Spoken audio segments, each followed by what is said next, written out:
අයන ටික තමයි මේ දීලා තියෙන්නේ. විශ්වවිද්‍යාල මට්ටමට ගිහිල්ලා කෙමිස්ට්‍රි හැදෑරුවොත් එහෙම එතනදී තව අයන පොඩි ප්‍රමාණයක් එකතු වෙයි. ගොඩක් නෙමෙයි පොඩි ප්‍රමාණයක්.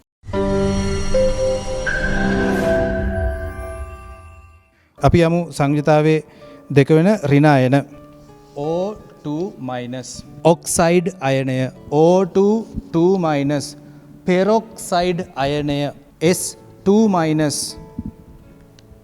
සල්ෆයිඩ් අයනය CO3- ආයක අපි දන්න එකක්. කාබනේට් අයනය C2O4- ඔක්සලේට් අයනය අල්ට අයන්න HPO4- හයිඩ්‍රජන් පොස්පේට් අයනය SO3- සල්ෆයිට් අයනය SO4- සල්ෆේට් අයනය SiO3-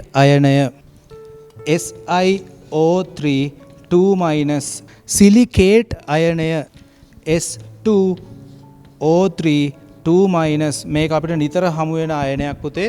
තයෝසල්ෆේට් අයනය S4O6-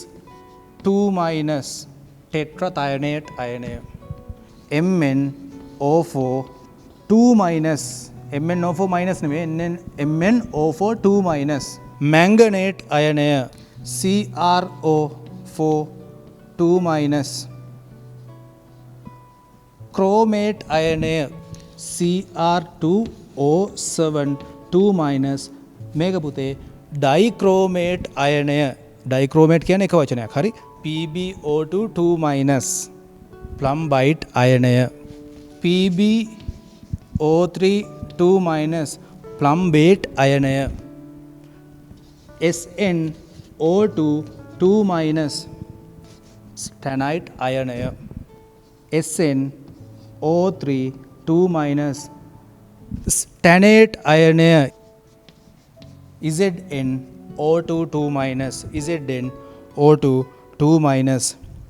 සින්කේට් අයනය.